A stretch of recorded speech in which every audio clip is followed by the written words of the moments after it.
Olá, seja muito bem-vindo, seja muito bem-vinda ao meu canal.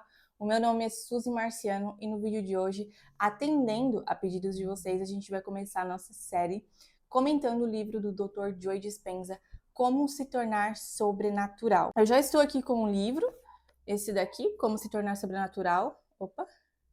Essa daqui é a capa, eu tô com ele na versão em PDF. Então eu vou deixar o link do PDF aqui na descrição. Caso você não tenha o livro e não quer adquirir agora, ou às vezes compra pela internet e vai demorar a vir, então eu vou deixar aqui o link na descrição, caso você queira baixar, é gratuito, tá? Antes de a gente começar a comentar sobre o livro, eu quero explicar para você como que vai funcionar essa série de vídeos, tá? Então, o livro ele tem 14 capítulos, então cada vídeo vai ser um capítulo. Porém, alguns capítulos acredito que terão que ter parte 1 e parte 2, tá? Por serem mais complexos, ter mais conteúdo e a gente ter que abordar mais conceitos.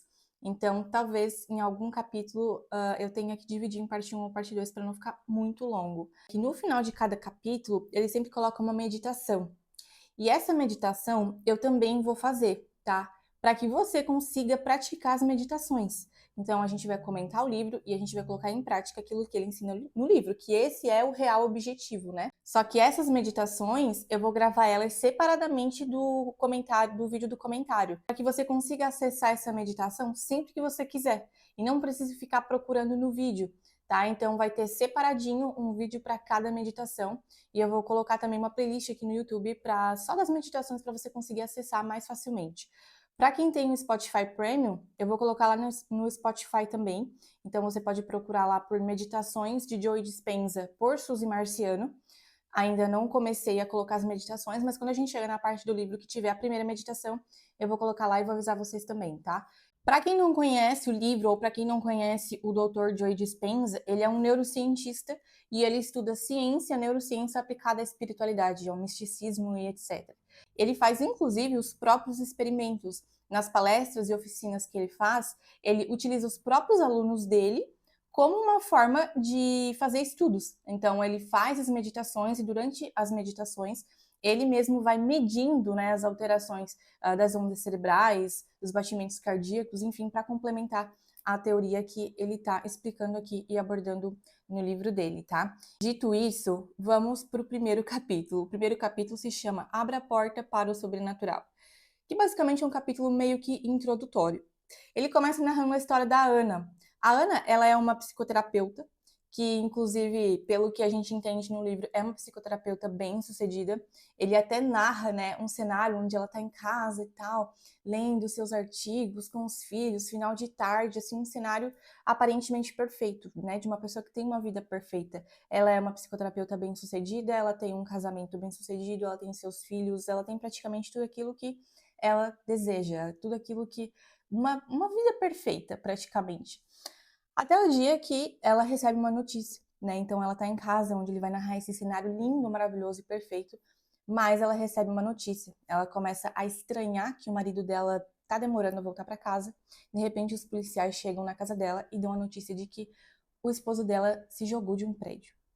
E aí começa toda a narrativa do livro.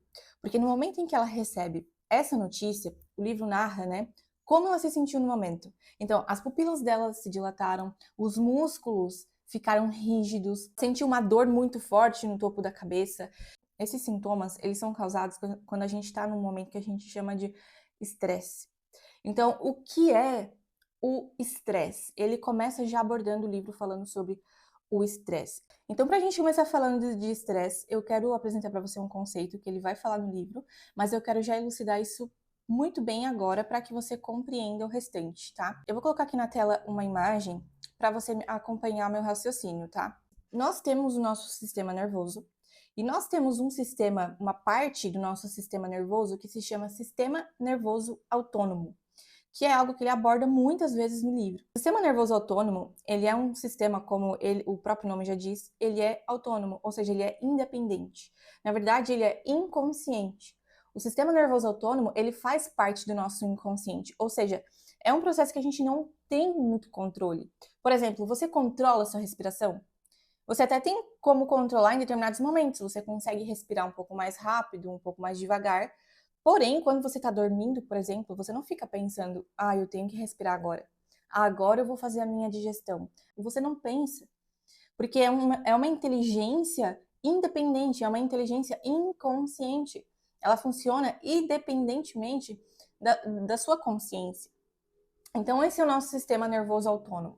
E o sistema nervoso autônomo, ele se divide em duas partes, que é o sistema nervoso simpático. Deixa eu colocar aqui.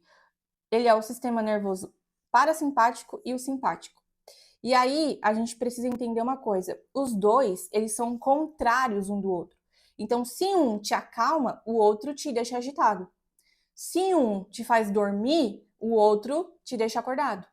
Se um faz com que você aumente a sua digestão, o outro te estimula o apetite. É um sistema só que é dividido em dois e um controla o outro. Então não tem como os dois estarem ativados ao mesmo tempo.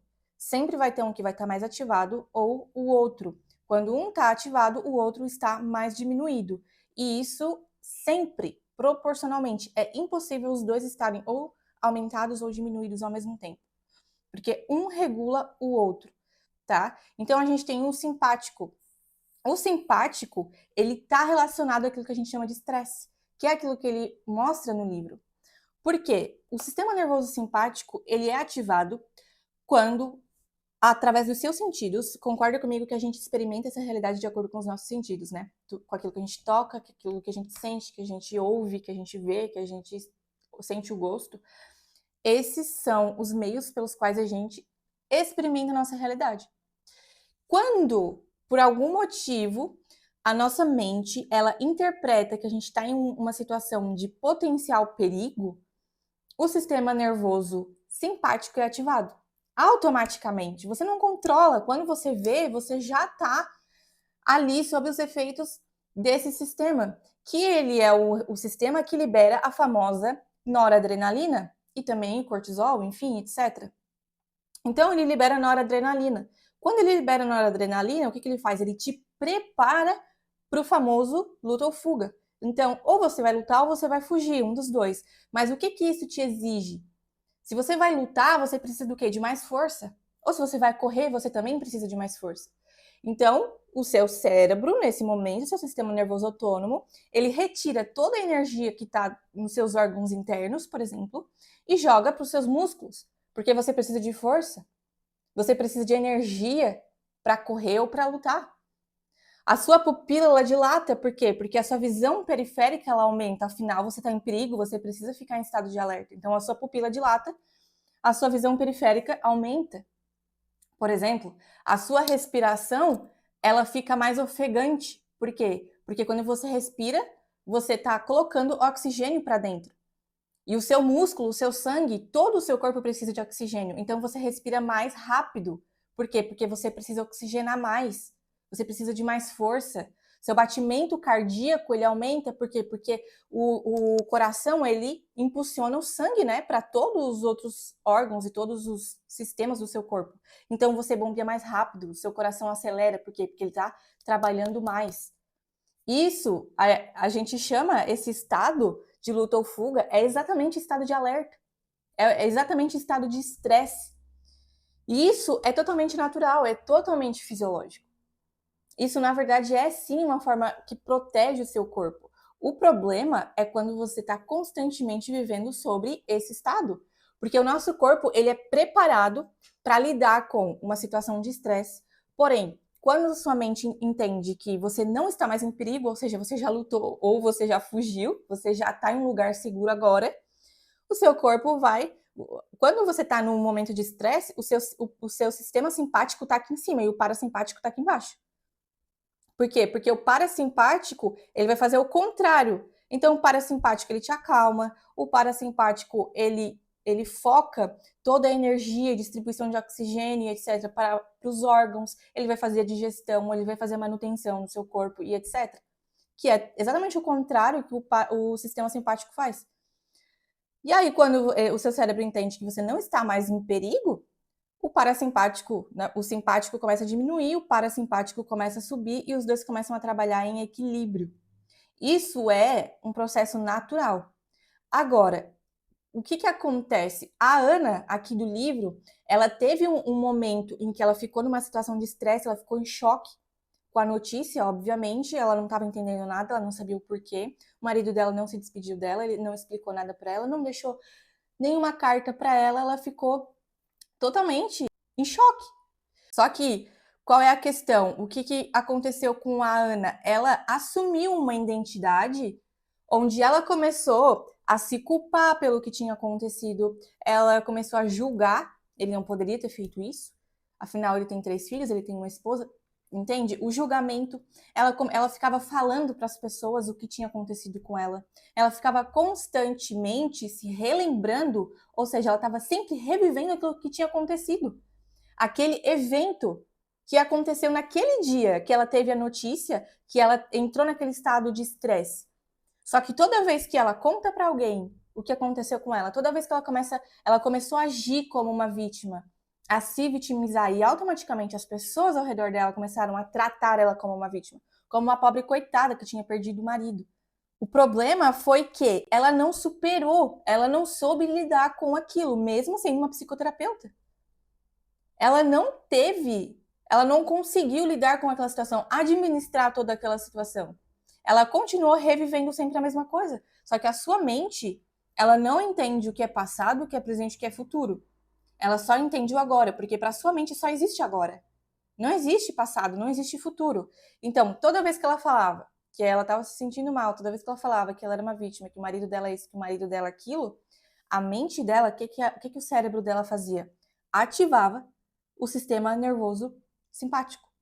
Por quê? Porque a mente dela estava entendendo que ela estava vivendo aquela situação agora, mesmo que aquilo já tivesse acontecido há muito tempo atrás. Ela estava sempre revivendo a mesma situação. Então, o que que acontecia sempre? Sistema nervoso simpático sempre lá em cima. Ela estava sempre em estresse, sempre em estresse. Só que isso a longo prazo, obviamente, começa a desequilibrar todo o corpo e começa a causar muitos prejuízos, que foi o que aconteceu com a Ana. A Ana, ela teve que parar de trabalhar. E aí, como se já não fosse o suficiente, ela descobriu que o marido dela deixou uma dívida enorme para ela pagar. Então agora ela não tinha emprego, porque ela não conseguia trabalhar, porque ela estava um colapso mental e emocional. Ela tinha uma dívida financeira absurda, ou seja, ela estava um colapso mental, emocional, financeiro, físico, absolutamente tudo. E aí tudo isso só reforçava os julgamentos e a forma como ela se sentia. Pô, cara, meu marido não podia ter feito isso. Por que que ele fez isso? Por que que ele fez isso comigo? Pô, olha só como é que eu tô agora nessa situação. Sempre revivendo, né? Um determinado dia, a Ana, ela simplesmente acordou paralisada. Simplesmente, ela paralisou da cintura para baixo. Ela não conseguia mais andar, ela tinha dificuldades para ir no banheiro, ela não controlava a bexiga, ela não controlava mais nada. Ela estava totalmente paralisada da cintura para baixo. Ela foi diagnosticada com uma doença que é uma doença autoimune. Ou seja, uma doença autoimune é quando o seu sistema imunológico ele ataca o seu próprio organismo. Ela teve uma inflamação no sistema nervoso na parte inferior da coluna. E isso fez com que o sistema imunológico dela atacasse o próprio tecido nervoso. E isso paralisou toda a parte inferior dela, do corpo, da parte inferior dela. Como ela estava com uma doença autoimune, os médicos começaram a colocar mais medicamento, mais remédio, mais tratamento. E ninguém perguntou como estava o emocional dela. Porque todo o desfecho era simplesmente por uma causa emocional. Só que em nenhum momento ninguém se atentou a esse detalhe. Quando você está sempre em situação de estresse, lembra que eu falei que o sistema nervoso simpático, ele pega toda a energia do seu corpo e ele foca, por exemplo, nos músculos, ele foca na sua respiração, ele foca no aumento do batimento cardíaco. Não sobra energia para o sistema nervoso parasimpático regular os órgãos internos. Não sobra energia para fazer o reparo, aquele reparo que a gente faz quando a gente dorme. Quando a gente está dormindo, é o sistema nervoso parasimpático que está atuando. Quando a gente está digerindo um alimento, é o parasimpático que está atuando. Só que se o simpático está sempre ativado, não tem energia para o corpo se recuperar. O sistema nervoso parasimpático ele fica aqui embaixo, ó, porque os dois eles são proporcionais. Ela começou a manifestar muitas doenças no corpo, só que o problema não era o corpo, o problema era o emocional. Era a mente, eram os pensamentos, porque eram os pensamentos dela que geravam sentimentos, porque ela estava constantemente julgando o marido, né? Por que ele fez isso? Ele não poderia ter feito isso? Por que ele não me explicou? Por que ele não se despediu de mim? Por que ele não me escreveu uma carta? Por que ele me deixou uma dívida? Por que ele me deixou sozinha com os filhos?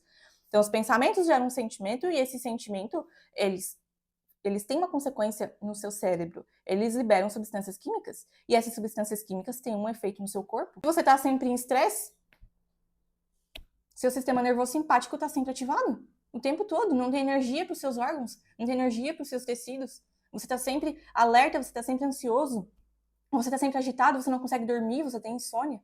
A Ana não conseguia mexer o corpo porque ela não conseguia ir em frente na vida. Ela estava presa no passado. Ou seja, o corpo dela paralisou. E é muito interessante porque quando a gente está vivendo uma situação emocional, o nosso corpo ele sente. E o nosso corpo ele reflete aquilo que está acontecendo na nossa mente. Então ela não conseguia mexer o corpo porque a mente dela estava travada. Então o corpo dela também travou.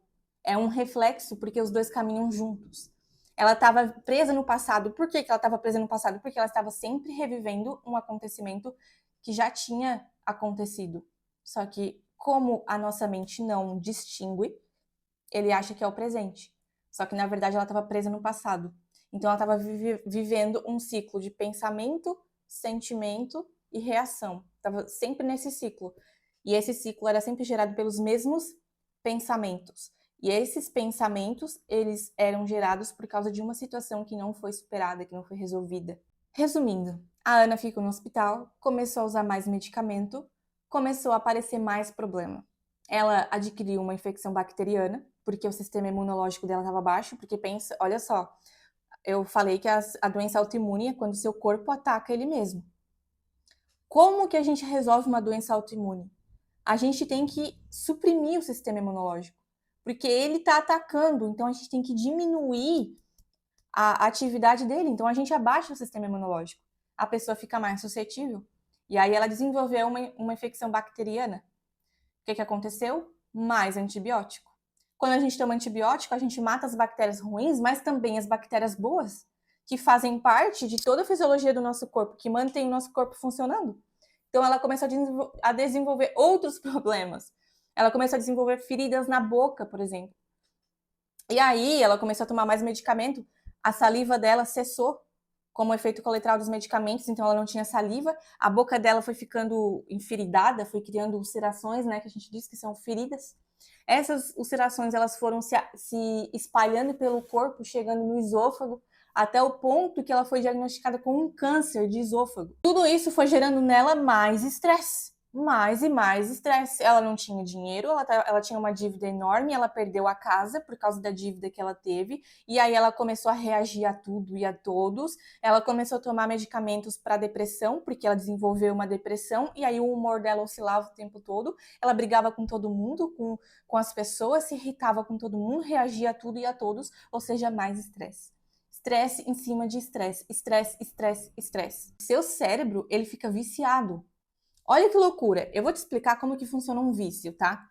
Olha só que loucura. Eu vou explicar isso porque teve gente no outro vídeo que pediu pra mim falar sobre vício. Então eu vou tentar explicar isso pra você de uma forma bem simples, tá?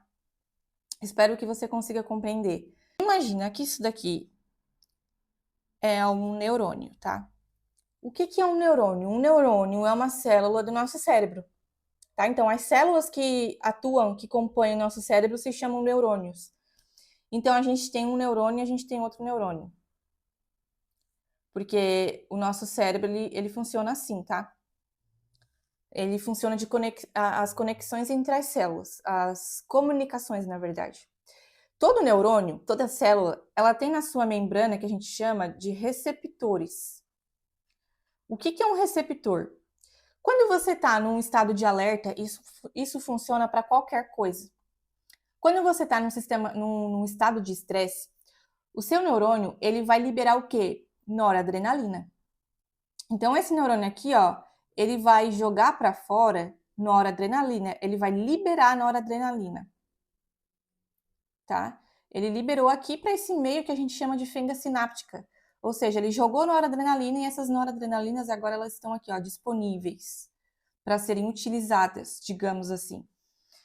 O próximo neurônio, ele tem na sua membrana, aqui vamos supor, né, que ele tenha 5 receptores de noradrenalina. Então, como que essa noradrenalina ela faz o efeito dela? Um neurônio libera essa noradrenalina ela se conecta quando ela acha um receptor que é compatível com ela se conecta nesse receptor. E esse receptor, ele gera um efeito, certo? Que é o efeito da noradrenalina, tá? Só que o que acontece? Quando você tem um hiperestímulo e você tá sempre nesse estado, você tá sempre em sistema de alerta. Teve alguém que me perguntou sobre o vício no cigarro. Você começa a fumar.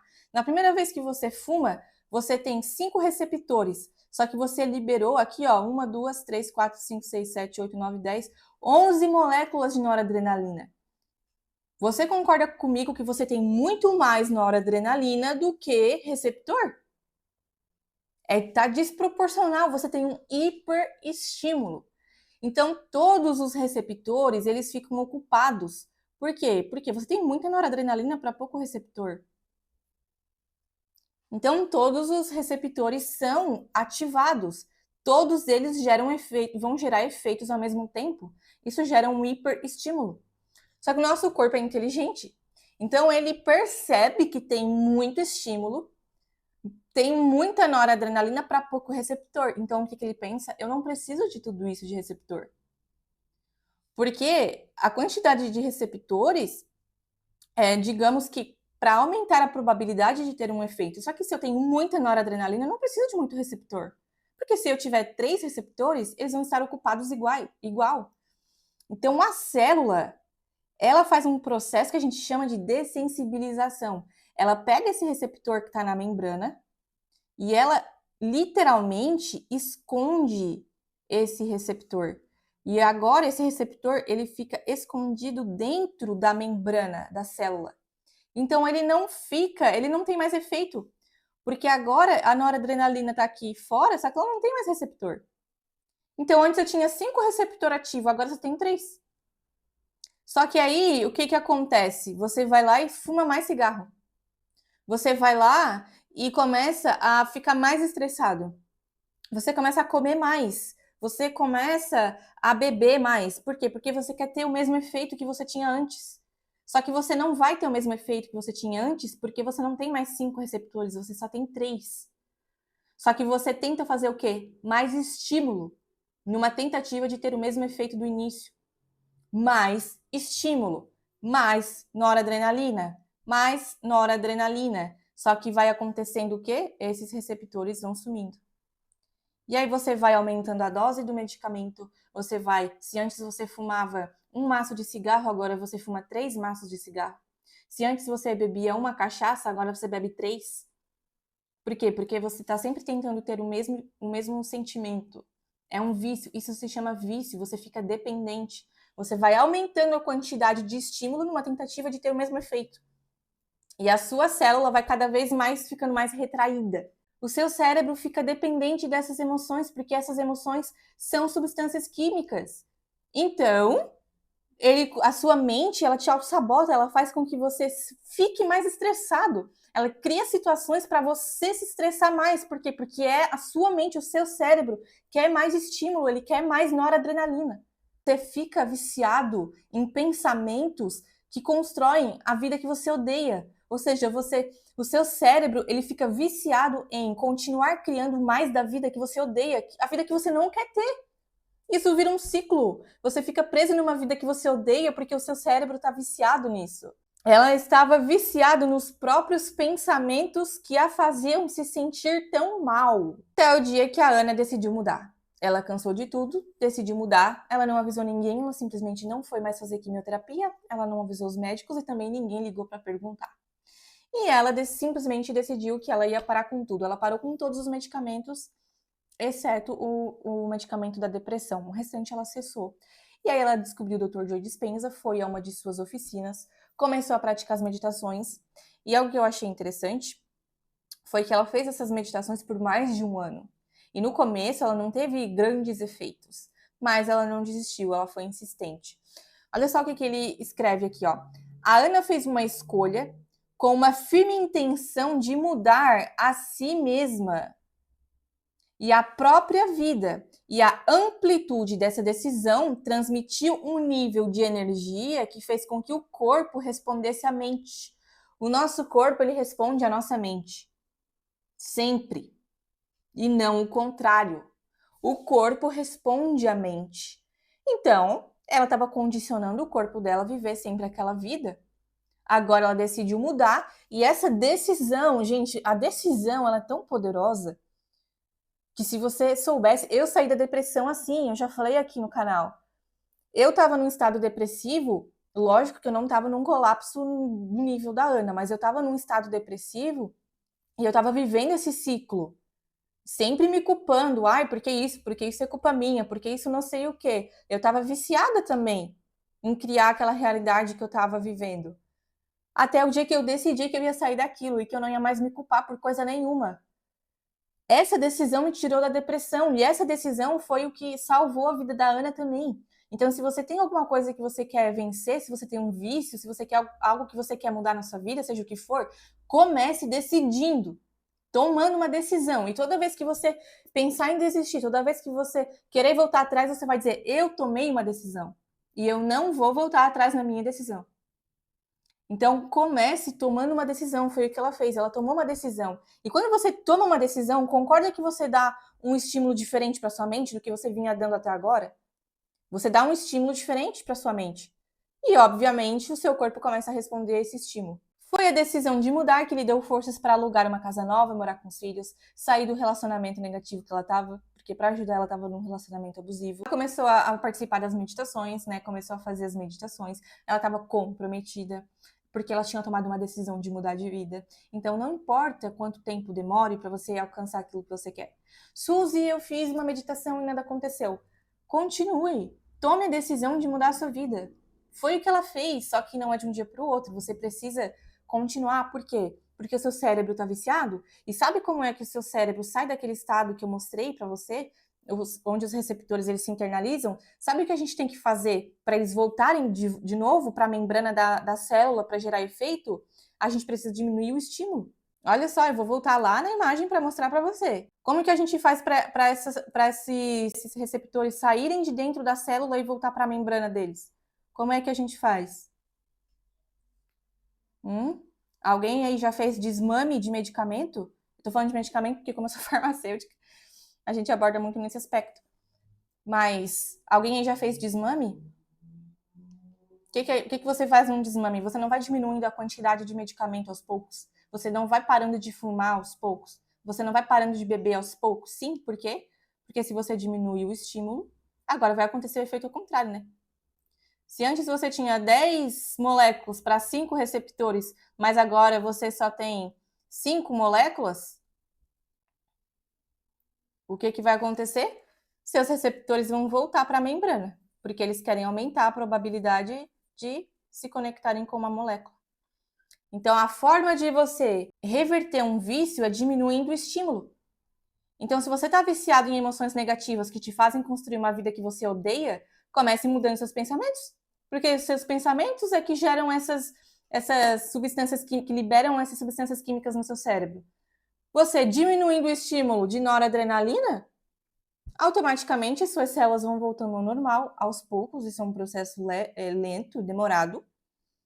Nada acontece assim de um dia para o outro, tá? Esse é um processo contínuo. Você vai diminuindo aquela quantidade de substâncias liberadas pelo seu sistema nervoso autônomo e tudo vai voltando ao equilíbrio. Então, ela continuou firme na sua decisão, né? Você começa mudando seus pensamentos, porque os seus pensamentos vão gerar um estímulo. Ana sabia que tinha levado muitos anos para construir o atual quadro de saúde, por isso levaria algum tempo para recriar. Então, como eu falei, não é de um dia para o outro. Para e pensa, a realidade que você está hoje, quanto tempo você levou para criar isso que você está vivendo hoje? Anos? Então não pense que você vai criar uma nova realidade amanhã. Não que isso não possa acontecer. Pode acontecer algo muito louco na sua vida, que tudo virar da noite para o dia.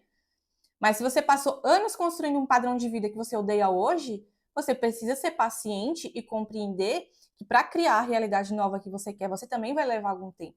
Você precisa ter paciência. Então a Ana ficou sabendo, porque agora ela está frequentando as oficinas do doutor, que tinha que levar o seu sistema nervoso autônomo, que é lá o simpático e o parasimpático, ao equilíbrio, para eles se equilibrarem e ficarem tudo certo, tá?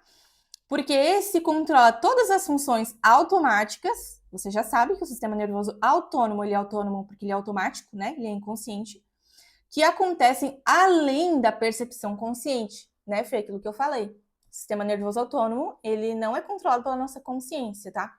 Ele é muito inconsciente.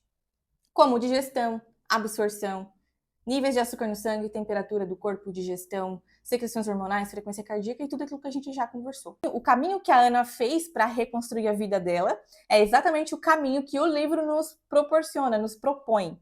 Tá? Então ela começou com uma meditação, ela foi para outra e foi para outra. E é exatamente esse caminho que o livro nos faz ter. Tá? Então a gente vai percorrer o mesmo caminho que a Ana percorreu. Tá? Fiquem tranquilos, acompanhem a série que a gente vai acompanhar e vai fazer exatamente o mesmo percurso. Quando a gente tem um gene, Suzy, mas eu tenho um gene para depressão. Beleza, você tem um gene. Não significa que esse gene vai ser ativado e você vai ter depressão. O que depende é o ambiente. O que depende, o que faz um gene ser ativado ou inativado?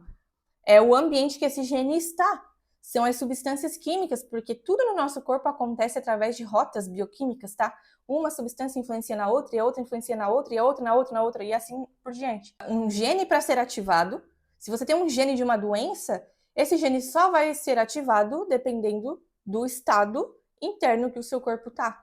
Então, com a meditação, você consegue inativar genes que você não quer, por exemplo, de doença, e você consegue ativar genes bons, que a gente também tem genes bons. Isso tudo vai depender do seu estado interno. Depois ele conta uma experiência mística que ela teve em uma das suas meditações, depois de muito tempo meditando, ela teve uma experiência surreal que mudou a vida dela, se conectou de uma forma muito particular, né, no campo quântico, e ela teve uma visão, como se fosse um download, né? Eu adoro essa expressão que ele usa, um download de uma informação. Ela se viu de frente para uma plateia contando aquilo que tinha acontecido com ela. Toda a história dela e como ela conseguiu recriar essa realidade. Ela teve essa visão e ela sentiu como se aquilo já estivesse acontecendo, ela se sentiu muito feliz, muito grata por aquilo que estava acontecendo. E aí, mais tarde, o livro vai mostrar que isso aconteceu. Em uma das palestras do Dr. Joy, ele chama ela, né? Porque ela fala para ele, né, o que aconteceu com ela e como ele mudou a vida dela. Em uma das palestras dele, ele chama ela para contar para as outras pessoas o que aconteceu com ela, né, o testemunho dela, e ali aquela visão que ela teve se materializa, de fato acontece, depois de mais de um ano, tá? 1 ano e meio, se eu não estou enganada, é que vai acontecer isso.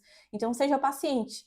Então a visão que ela teve realmente se materializou. E o mais interessante é que depois de 1 ano e 9 meses do diagnóstico de câncer, já fazia 6 anos que o marido dela tinha se jogado, o câncer dela foi curado. Ela começou a entender, ela começou a criar uma nova pessoa, um novo estado interno, e ela foi literalmente sendo uma pessoa diferente. Então, para você criar uma realidade diferente, primeiro você precisa se tornar diferente. A gente tem uma tendência a olhar para fora, só que na verdade a gente precisa olhar para dentro, porque isso que está ao redor é só um reflexo do que está dentro. Então, para mim mudar o que está fora, eu começo mudando o que está dentro, sempre. Nunca é para fora que a gente tem que olhar, mas é sempre para dentro, tá? É sempre introspectivo, é sempre para dentro, nunca para fora. O fora, o externo, ele só reflete o interno. Isso é muito poderoso. Depois a Ana, ela voltou a trabalhar, ela conseguiu se reerguer, pagou as dívidas. Eu quero deixar aqui uma frase maravilhosa do livro, que é o seguinte: e se a pior coisa que já te aconteceu for, na verdade, a melhor coisa? Às vezes aquilo que acontece com você é só uma forma de te impulsionar a fazer algo diferente. Bom, depois ela foi curada, ela ficou completamente curada, ela teve uma vida totalmente nova, ela começou a ajudar outras pessoas, ela voltou a trabalhar, ela pagou as dívidas, enfim. Tá, ela saiu do fundo do poço e criou uma vida literalmente nova. Depois dessa história da Ana, né? Então o Dr. Joy, ele conta algumas experiências que ele teve, que a gente não vai se aprofundar muito, porque é só ele só conta essas experiências para demonstrar que o livro, além de ser muito neurocientífico, ele também aborda o aspecto místico, né? Experiências transcendentais, experiências místicas. Por exemplo, ele conta uma experiência que ele teve de quando ele estava estudando sobre a glândula pineal, que ele teve uma visão, né? Uma espécie de visão, né? Uma experiência mística, onde a glândula pineal dele aparece para ele vê um relógio, esse relógio vai e volta, e ele vai para tempos diferentes. Então ele está sentado na sala dele num sofá, só que ele volta para um tempo diferente, quando ele era criança, e ele se vê lá quando ele era criança, mas ele sabe que ele está sentado no sofá da sala dele. Depois ele vai para o futuro e numa forma futura dele, ele se vê no momento presente. Ele é como se eu aqui agora sou uma versão minha do futuro, mas aqui na minha frente eu tô olhando diretamente para a pessoa que eu sou agora.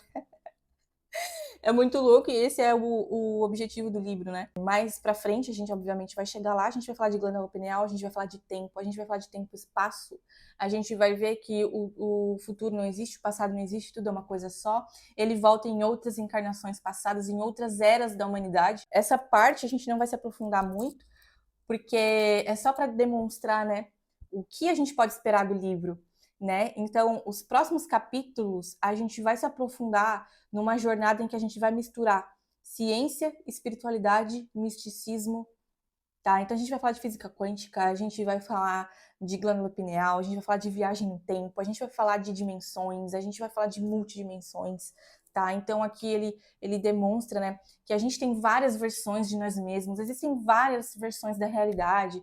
Gente, enfim, é isso que a gente pode esperar do livro e é isso que a gente pode esperar dos próximos capítulos, tá? Eu quero que vocês comentem aqui embaixo se vocês gostaram, tá? O que vocês acharam? Se tem algo que vocês querem saber, alguma dúvida, formato diferente, de repente, que vocês queiram. Se vocês preferem mais longo, mais curto, porque vai ficar longo, tá? Mas se vocês quiserem que eu divida em parte 1, parte 2, parte 3, não sei como ficar melhor para vocês, comentem aqui embaixo para mim saber, tá? Eu tô aqui para tornar tudo isso daqui mais fácil para vocês, tá? Espero que vocês tenham gostado, que vocês tenham compreendido e que tudo isso tenha sido útil para você, tá? Aguarde os próximos capítulos, porque esse livro é simplesmente sensacional, tá? Então, um super beijo, até o próximo vídeo, tchau!